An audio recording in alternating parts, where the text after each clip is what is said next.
ഈ വീഡിയോയിൽ നമ്മൾ നോക്കാൻ പോകുന്നത് number ranking and time sequence test എന്ന ടോപ്പിക്കാണ്. ഇത് റീസണിങ്ങിലെ വെർബൽ റീസണിങ് എന്ന പാർട്ടിനകത്താണ് വരുന്നത്. ഇതൊരു ഇമ്പോർട്ടൻ്റ് ടോപ്പിക്കാണ് കോമ്പറ്റേറ്റീവ് എക്സാംസിനെല്ലാം.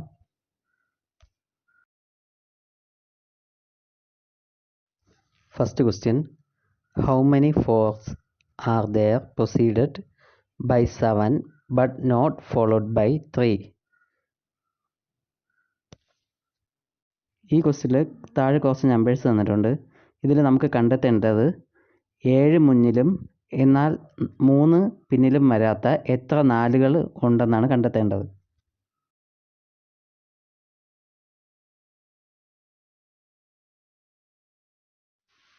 ഏഴ് 4 2, 7 4 6, 7 4 1, 7 4 6.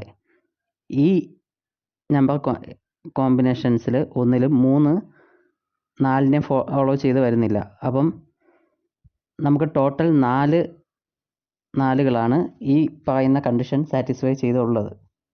അതായത് ഫൈനൽ ആൻസർ 4 എന്ന് കിട്ടും.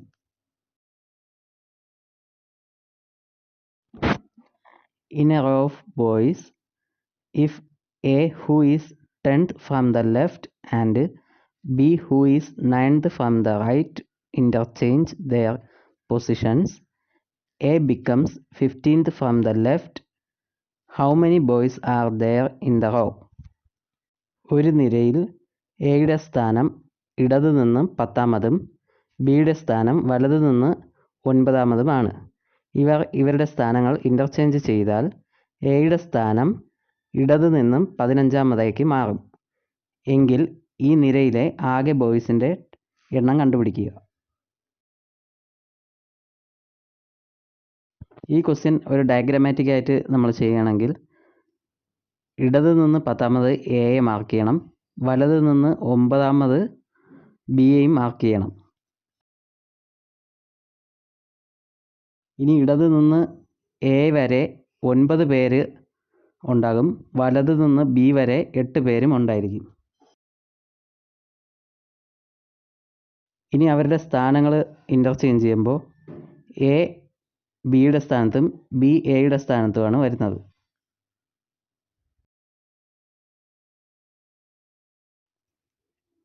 ഇൻ്റർചേഞ്ച് ചെയ്തതിന് ശേഷം എയുടെ സ്ഥാനം ഇടതു നിന്ന് 15ാമതാണെന്ന് ക്വസ്റ്റ്യനിൽ തന്നെ പറയുന്നുണ്ട്.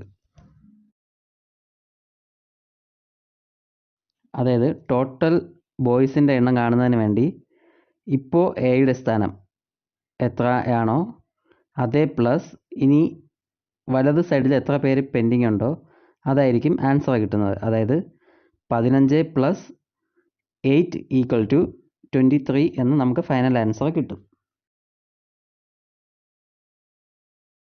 Third question, Sam ranked 9th from the top and 38th from the bottom in a class.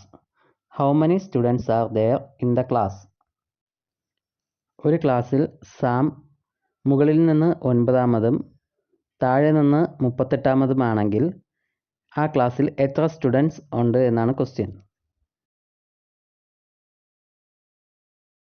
ഇതിനെ ഒരു ഡയഗ്രാം ആക്കുമ്പോൾ ഫസ്റ്റ് നമ്മൾ മാർക്ക് ചെയ്യേണ്ടത് ടോപ്പിൽ നിന്ന് 9th പൊസിഷൻ സാമിൻ്റേത് മാർക്ക് ചെയ്യണം.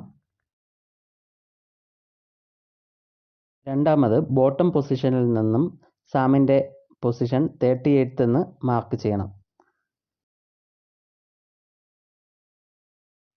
അതിനുശേഷം ടോട്ടൽ കണ്ടുപിടിക്കുന്നതിന് വേണ്ടി 8 + 38, അതായത് സാമിൻ്റെ മുന്നിൽ 8 പേരും സാം പിറകിൽ നിന്ന് വരുന്ന 38th പൊസിഷനും ആഡ് ചെയ്താൽ 46 എന്ന് ഫൈനൽ ആൻസർ കിട്ടും.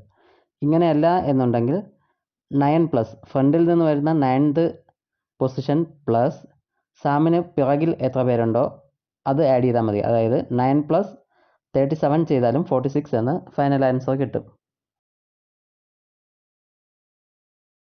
Fourth question, Nithin ranks 18th in a class of 49 students. What is rank from the last? ഒരു ക്ലാസ്സിൽ 49 കുട്ടികളുണ്ട്, അതിൽ 18ാമതാണ് നിതിൻ്റെ റാങ്ക്. എങ്കിൽ പിറകിൽ നിന്നും നിതിൻ്റെ റാങ്ക് എത്ര? ഇതൊരു ഡയഗ്രാം ആക്കുമ്പോൾ ടോട്ടൽ 49 സ്റ്റുഡൻസ് മാർക്ക് ചെയ്യണം. രണ്ടാമത് മുന്നിൽ നിന്നുള്ള നിതിൻ്റെ റാങ്കായ 18 മാർക്ക് ചെയ്യണം. അതായത് നിതിൻ്റെ ഫ്രണ്ടിൽ 17 പേര് ടോട്ടലുണ്ട്. അതിനുശേഷം ഫൈനൽ ആൻസർ കണ്ടുപിടിക്കുന്നതിന് വേണ്ടി ടോട്ടൽ സ്റ്റുഡൻസ് മൈനസ് നിതിൻ്റെ ഫ്രണ്ടിൽ നിൽക്കുന്ന സ്റ്റുഡൻസിൻ്റെ എണ്ണം ഈക്വൽ ടു നമുക്ക് ആൻസർ കിട്ടും. അതായത് 49 മൈനസ് 17 ഈക്വൽ ടു 32 എന്ന ആൻസർ കിട്ടും. അതായത് പിറകിൽ നിന്ന് നിതിൻ്റെ സ്ഥാനം എന്ന് പറയുന്നത് 32 ആണ്. Fifth question, if it is possible to form a number with the second, the fifth and the eighth digits of the number 31549786, which is the perfect square of a two-digit even number, what will be the second digit of that even number? 3 1 5 4 9 7 8 6. ഈ തന്നിരിക്കുന്ന number സീക്വൻസിൽ രണ്ടാമത്തെയും അഞ്ചാമത്തെയും എട്ടാമത്തെയും നമ്പറുകൾ ചേർത്ത് നമുക്കൊരു perfect square number ഉണ്ടാക്കാൻ കഴിയും. ഇതെന്ന് പറയുന്നത് ഒരു 2 ഡിജിറ്റ് ഈവൻ നമ്പറിൻ്റെ പെർഫെക്റ്റ് സ്ക്വയർ ആയിരിക്കും. എങ്കിൽ ആ ഈവൻ നമ്പറിൻ്റെ രണ്ടാമത്തെ നമ്പർ ഏതാണെന്നാണ് ക്വസ്റ്റ്യൻ. തന്നിരിക്കുന്ന ക്വസ്റ്റ്യനിൽ സെക്കൻഡ് നമ്പർ 1ഉം ഫിഫ്ത്ത് നമ്പർ 9ഉം എയ്ത്ത് നമ്പർ 6ഉമാണ്. ഈ 3 നമ്പേഴ്സും കൂട്ടി യോജിക്കുമ്പോൾ നമുക്ക് 196 എന്ന് കിട്ടും. ഇതെന്ന് പറയുന്നത് 14ൻ്റെ പെർഫെക്റ്റ് സ്ക്വയർ ആണ്. അതായത് 14ൻ്റെ സെക്കൻഡ് ഡിജിറ്റ് എന്ന് പറയുന്നത് 4 ആയിരിക്കും. അതായത് ഫൈനൽ ആൻസർ എന്ന് പറയുന്നത് 4 ആണ്. Sixth question, in a row of boys facing north, A is 16th from the left end and C is 16th from the right end. B, who is fourth to the right of A, is fifth to the left of C in the row. How many boys are there in the row? ഒരു നിര ബോയ്സിൽ എയുടെ സ്ഥാനം ഇടതു നിന്ന് 16ാമതും സിയുടെ സ്ഥാനം വലതു നിന്ന് 16ാമതുമാണ്. ബിയുടെ സ്ഥാനം എന്ന് പറയുന്നത് എയുടെ വലത്തോട്ട് 4ാമതും സിയുടെ ഇടതു നിന്ന് 5ാമതുമാണ്. എങ്കിൽ ആ വരിയിൽ എത്ര ബോയ്സ് ഉണ്ട്?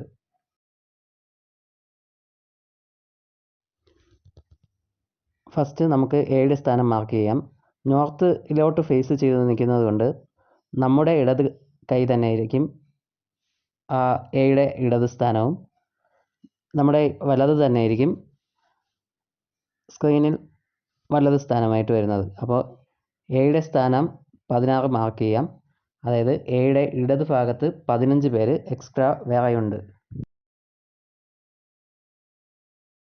അതുപോലെ സിയുടെ കേസ് വരുമ്പോൾ വലത് നിന്ന് 16ാമതാണ്. അതായത് സിയുടെ വലത് ഭാഗത്ത് 15 പേര് വേറെ ആൾക്കാരുണ്ട്. ഇനി ബിയുടെ സ്ഥാനം മാർക്ക് ചെയ്യാം. ബിയുടെ സ്ഥാനം എയുടെ വലത് നിന്ന് 4ാമതും സിയുടെ ഇടത് നിന്ന് 5ാമതുമാണ്. അതായത് എക്കും ബിക്കും ഇടയ്ക്ക് 3 പേരും ബിക്കും സിക്കും ഇടയ്ക്ക് വേറെ 4 പേരും ഉണ്ട്. അതായത് ഫൈനൽ ആൻസർ എന്ന് പറയുന്നത് എയുടെ പൊസിഷൻ പ്ലസ് സിയുടെ പൊസിഷൻ പ്ലസ് എക്കും ബിക്കും ഇടയ്ക്കുള്ള ആളുകളുടെ എണ്ണം പ്ലസ് ബി എന്നാണ് കിട്ടുന്നത്. അതായത് 16 plus 16 plus 3 plus 4 plus B എന്ന് പറയുന്നത് 1 ആണ്. 1 ഈക്വൽ ടു 40 എന്ന ഫൈനൽ ആൻസർ കിട്ടും. Seventh question, Sadish remembers that his brother's birthday is after 15th but before 18th of February, whereas his sister Kajal remembers that her brother's birthday is after 16th but below 19th of February. On which day in February is Sadish's brother's birthday? അതായത് ഈ ക്വസ്റ്റ്യനിൽ സതീഷ് തൻ്റെ സഹോദരൻ്റെ birthday ഓർമ്മിച്ച് വെച്ചിരിക്കുന്നത് ഫെബ്രുവരിയിൽ 15-ാം തീയതിക്ക് ശേഷവും 18-ാം തീയതിക്ക് മുൻപുമായിട്ടാണ്. എന്നാൽ സഹോദരി കാജൽ തൻ്റെ സഹോദരൻ്റെ ബർത്ത്ഡേ ആലോചിച്ച് വെച്ചിരിക്കുന്നത് ഫെബ്രുവരി 16-ന് ശേഷവും 19-നും മുൻപുമായിട്ടാണ്. എങ്കിൽ സതീഷിൻ്റെ ബർത്ത്ഡേ എന്ന്? ഈ ക്വസ്റ്റ്യൻ ചെയ്യുന്നതിന് വേണ്ടി നമുക്ക് ഫെബ്രുവരിയിലെ 14 മുതൽ 20 വരെയുള്ള ഡേറ്റ്സ് നോട്ട് ചെയ്യാം. ഇതിനുശേഷം സതീഷ് ഓർമ്മിച്ച് വെച്ചിരിക്കുന്ന ഡേറ്റുകളായ 16, 17, അതായത് 15-നും 18-നും ഇടയ്ക്കാണ് സതീഷ് ഓർമ്മിച്ച് വെച്ചിരിക്കുന്നത്. അതുകൊണ്ട് 16ഉം 17ഉം നമുക്ക് മാർക്ക് ചെയ്ത് വയ്ക്കാം. ഇതിനുശേഷം കാജൽ ഓർമ്മിച്ച് വെച്ചിരിക്കുന്ന ഡേറ്റുകളായിട്ടുള്ള 17, 18, അതായത് 16-നും 19-നും ഇടയ്ക്കായിട്ടുള്ള ഡേറ്റുകളായ 17ഉം 18ഉം നമുക്ക് നോട്ട് ചെയ്യാം.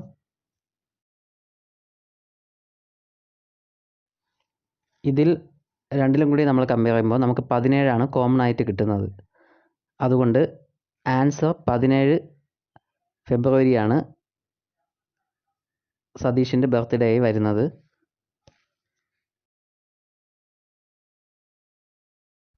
Eighth question. If the 7th day of a month is 3 days earlier than Friday, what day will it be on the 19th day of the month? ഇതിൽ ഫസ്റ്റ് എല്ലാ ഡേയ്സും നമുക്ക് നോട്ട് ചെയ്ത് വെക്കാം.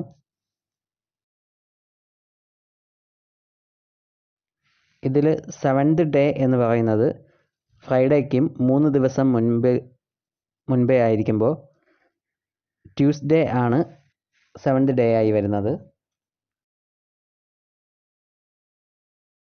ഇനി 19th ഡേ കാണുന്നതിന് വേണ്ടി നമ്മൾ ആദ്യം ചെയ്യേണ്ടത് 7th ഡേയിൽ നിന്ന് 14th ഡേ, അതായത് ഒരു വീക്ക് മാറി ഡേ ഫിക്സ് ചെയ്യുമ്പോൾ ട്യൂസ്ഡേ എന്ന് കിട്ടും. അതായത് 14th ഡേ എന്ന് പറയുന്നത് ട്യൂസ്ഡേ വരും. ഇനി 14th ഡേ ട്യൂസ്ഡേയോടൊപ്പം 5 ഡേ ആഡ് ചെയ്യുമ്പോൾ 19th ഡേ ഏതാണെന്ന് ലഭിക്കും. അതായത് 19th ഡേ സൺഡേ എന്ന് നമുക്ക് ഫൈനൽ ആൻസർ കിട്ടും. 9th question. Sam ranked 9th from the top and 38th from the bottom in a class. How many students are there in the class?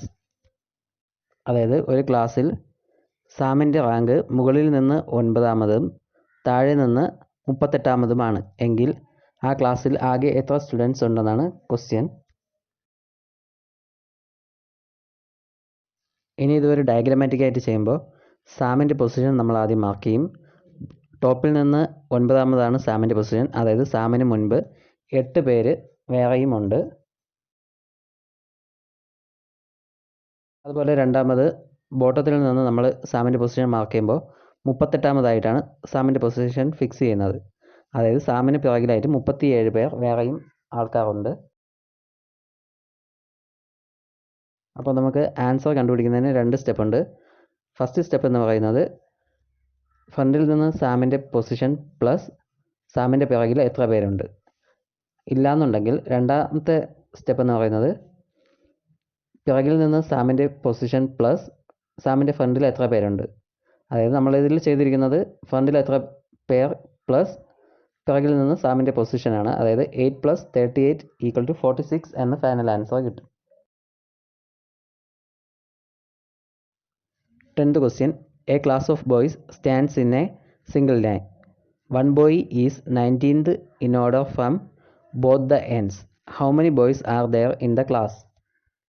അതായത് ഈ ക്വസ്റ്റ്യനിൽ പറയുന്നത് ബോയ്സിൻ്റെ ഒരു ലൈനിൽ ഒരു കുട്ടിയുടെ സ്ഥാനം 2 അറ്റത്തു നിന്നും 19-മതാണ്. അതായത് ഇടതു നിന്നായാലും വലതു നിന്നായാലും 19-ാം സ്ഥാനത്താണ് ഒരു ബോയുടെ സ്ഥാനം. എങ്കിൽ ആ ക്ലാസ്സിൽ എത്ര സ്റ്റുഡൻസ് ഉണ്ടെന്നാണ് ക്വസ്റ്റ്യൻ. അതായത് ഡയഗ്രാമിൽ നമ്മൾ നോട്ട് ചെയ്യുമ്പോൾ ബോയുടെ സ്ഥാനം ഇടതു നിന്ന് 19-മത്, അതായത് ബോയുടെ ഇടത് ഭാഗത്ത് ടോട്ടൽ 18 പേര് വേറെ ഉണ്ട്. അതുപോലെ വലതു നിന്ന് 19-ാം സ്ഥാനം മാർക്ക് ചെയ്യും. ബോയിയുടെ വലത് ഭാഗത്ത് വേറെ 18 പേരുമുണ്ട്.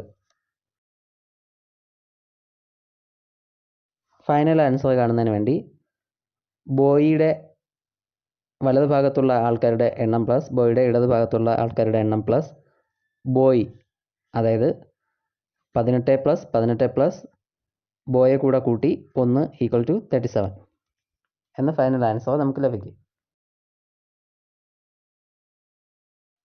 11th question. If Adul finds that he is 12th from the right in a line of boys and 4th from the left, how many boys should be added to the line such that there are 28 boys in the line? അതിലൊരു വരിയിൽ നിൽപ്പുണ്ട്. അതിൽ right സൈഡിൽ നോക്കിയപ്പം right സൈഡിൽ നിന്ന് 12ാമതാണ് അതിൽ നിൽക്കുന്നത്, അതുപോലെ ഇടതു നിന്ന് 4ാമതുമാണ്. എങ്കിൽ ആ വരിയിൽ 28 ബോയ്സിനെ ആക്കുന്നതിന് വേണ്ടി എത്ര ബോയ്സിനെ കൂടെ ആഡ് ചെയ്യണം എന്നാണ് ക്വസ്റ്റ്യൻ. ഇതിനുവേണ്ടി ആദ്യം നമ്മൾ ചെയ്യേണ്ടത് ആ വരിയിൽ ആദ്യം എത്ര പേരുണ്ട് എന്ന് കണ്ടെത്തണം. അതിനുവേണ്ടി അതുലിൻ്റെ വലത് ഭാഗത്ത് നിന്ന് അതുലിൻ്റെ സ്ഥാനം 12 എന്ന് മാർക്ക് ചെയ്യും. അതായത് അതുലിൻ്റെ വലത് ഭാഗത്ത് വേറെ 11 പേരുണ്ട്. അതുപോലെ ഇടത് സൈഡിൽ നിന്ന് മാർക്ക് ചെയ്യുമ്പോൾ 4ാം സ്ഥാനത്താണ്. അപ്പോൾ അതുലിൻ്റെ ഇടത് സ്ഥാനത്ത് വേറെ 3 പേരുണ്ട്. ഇവരുടെ എല്ലാവരുടെയും എണ്ണം, അതായത് അതുലെ പ്ലസ് അതുലിൻ്റെ വലത് ഭാഗത്തെ ആൾക്കാരുടെ എണ്ണം പ്ലസ് അതുലിൻ്റെ ഇടത് ഭാഗത്തുള്ള ആൾക്കാരുടെ എണ്ണം ആഡ് ചെയ്യുമ്പോൾ നമുക്ക് ഇപ്പോൾ ആ വരിയിൽ എത്ര പേരുണ്ടെന്ന് ഫൈനൽ ആൻസർ കിട്ടും. അതായത് 11 + 3 + 1 = 15 എന്ന് കിട്ടും. അതായത് ഈ 15 പേരാണ് ഇപ്പോൾ ലൈനിലുള്ളത്. ഇനി ഫൈനൽ ആൻസർ കണ്ടുപിടിക്കുന്നതിന്, അതായത് ആ വരിയിൽ 28 പേര് ആക്കുന്നതിന് വേണ്ടി എത്ര പേരെ ആഡ് ചെയ്യണമെന്ന് കണ്ടുപിടിക്കുന്നതിന് വേണ്ടി 28 - ഇപ്പോൾ ആ വരിയിലുള്ള ആൾക്കാരുടെ എണ്ണമായ 15 മൈനസ് ചെയ്യുമ്പോൾ തന്നെ 13 എന്ന ആൻസർ കിട്ടും. അതായത് 13 പേര് കൂടി ഉണ്ടെങ്കിൽ മാത്രമേ ആ വരിയിൽ 28 പേര് ആകത്തുള്ളൂ.